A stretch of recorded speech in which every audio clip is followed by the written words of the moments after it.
Jetët sociale janë bërë pjesë e pandashme e jetës të rinjve. Si mund të përdoren ato pa dëmtuar besimin dhe karakterin e njeriu?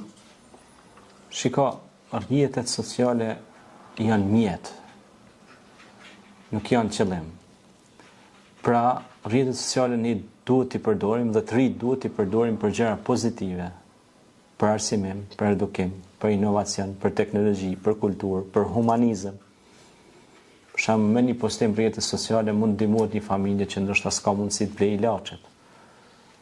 Me një postim rrjete sociale mund ndihmohet një familje që ndoshta me nxeh në mbrëmje mshël për mund me hungër një flegër buk, një kashore buk. Rrjetet sociale mund të përdoren për një shkollë në fund të një fshati atje që nuk ka librari, nuk ka bibliotekë, fëmijët nuk kanë libra me lexu, ose s'kan karrike ulse. Me një postim rrjetet sociale, pra, mund të bëhet apel thirrje për të marruar një shkollë diku në një fshat ku nuk ekziston shkolla. Mund mbledhen fonde, normal Ministria e Arsimit, OJC, shoqatat, normal Ministria e Arsimit e ka këtë obligim, mirë po mos presim gjithmonë nga institucionet që ato krejtësendet me na i krye. Po të bëhemi si presidenti Kennedy që thamë, mos për çka bën shteti për ty, po ti çka bën për vendin tënd, për shtetin tënd. Pejgamberi alayhis salam nuk priste kush po vjen më gjind, ai vetë gjindej dhe i afronte të tjerë për më gjind. Domthon, secili jemi sovran.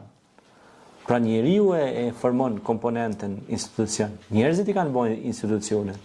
Qytetarët e lirë i ndërtojnë institucionet dhe i çojnë përpara. Edhe ata që janë zgjedhur ministra ose deputet ose kryetar komune, bashkie, kështu me radhë, ata njerëz si ne, si unë si ti që tu jeni ul.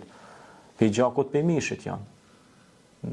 Edhe kështu që ata ne kemi votu për të na shërbyer ne, jo për të bërë ata zotrit tan, po shërbëtorët tan. Se zakonisht po bëhen zotrit. Kjo është problemi. Pra ty nëse tu ka besu një pozit, një detyrë, ti je hizmeqar, je shërbëtor i popullit tanë. Se ndryshe, po të erdhë ndëshkimi nga populli jot, edhe Zoti nuk të ndihmon. Se Zoti është me popullin. Allahu është Zoti është me popullin. E populli edhe për çata dhe Zoti thotë inna Allahi la yughayyiru ma biqawmin hatta yughayyiru ma bi anfusihim. Pra Allah nuk e ndryshon gjendjen e një populli, derisa populli nuk e ndryshon vetë gjendjen e vet. Prandaj rrjetet sociale nëse përdoren për ndryshimin e gjendjes për të mirë, se ndikon ajo te mindseti, te mendja e njeriu, atëherë ka mirësi pafund. Po përdor teknologjia për të mirë, ka mirësi pafund. Por është edhe kundërta.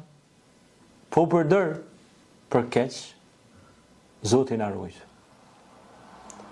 Sepse për shembull influencerat ose njerëz që ndikojnë TikTok, Instagram, Facebook, YouTube, LinkedIn, e kështu me radhë, nëse ata i përdorin të rrjete sociale për edukimin e rinisë tonë, të popullit tonë, njerëzve tonë, fëmijëve tonë, mesave dhe të nipave tonë, vallahi kanë më apo hajrin këtë dunjë dhe tjetrën. Ai që bëhet shkak, si e shpërndan çet ligjërat për shembull, që jo që mund pyetja, ne. Po ai që e shpërndan çet ligjërat. Nëse bëhet shkak më ia dërgu dikujt çet ligjërat që më të diskutu tash së bashku. Ka shpërblim bigajri hisab. Pse si ja u rikujton tjerëve që duhet me konë të edukum, duhet me konë të udhëzum, as por na ja rikujtojmë vetes tonë, po ja u rikujtojmë dhe të tjerëve që na rrethojnë, që janë më të ri se ne. Dhe bëhemi pra shkak i të mirës. Kuntum ummetul khair. Ju jeni ummeti, bashkësia më mirë që thirrni në të mirën e ndaloni prej të keqes. Wa tu'minuna billah dhe besoni Zotin.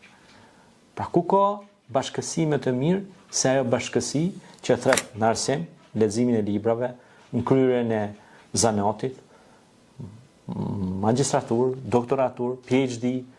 Ne ndjehemi krenar që nëse të rinjt tanë shkojnë edhe në Harvard, në Oxford, Cambridge University, edhe vinë dhe japin kontribut në trojet e tyre. ne ndjehemi krenar me këtë rini, ose ne ndjehemi krenar nëse një vajzë ose një djalë shqiptar është punëtor në LinkedIn. Ne kemi vajza shqiptare dhe djemë shqiptar që janë punëtor në LinkedIn. Kemi edhe për atyre që janë punëtor në industrinë e inteligjencës artificiale. Kemi edhe për atyre që punojnë në Google, Microsoft. Ne ndjehemi krenar me këta djemë dhe këta vajza që kanë doktoru, i kanë marrë zanat në fushat e mjekësisë. Ne kemi djemë dhe vajza që në Shtetet e Bashkuara të Amerikës kanë fituar çmime shumë të larta për mjekësi, për medicinë, për zbulime shkencore. Ne kemi profesor, ne kemi mësues të mirë që janë zbuluar formulave matematikore në Shanghai. Bidesun për hir të korrektësisë dhe respektit, duhet t'ja përmend edhe emrin, profesorit tim që më ka dhënë mësim në medrese, profesor Fatmir Shatri. Është një profesor i nderuar, të cilin e përshëndes nga ky vend, i cili është duke rrit kuadro në fushën e matematikës, me kurset e tij është duke rrit kuadro shumë të talentuar dhe shumica atyre janë bërë inxhiniera, profesora, e din doktora shkence, duke kaluar në kurset e matematikës së profesor Fatmir Shatrit, i cili më ka dhënë mësim, kam pas mësues në medrese, në Lavdin, në Prishtinë, një shkencëtar që është edhe në bordin e matematikanëve, në lidhjen e matematikanëve ndërkombëtar dhe zbuluesi i disa formulave. Pse ne mos marrim shembull këtë profesor, edhe të flasim për profesorë të tillë të cilët na bëjnë të ndjehemi krenar si të ri, që edhe ne të ndjekim rrugën e tyre. Po mbi gjitha, profesor besimtar, profesor të mirë, profesor të cilët vazhdimisht promovojnë të mirën. Kjo është.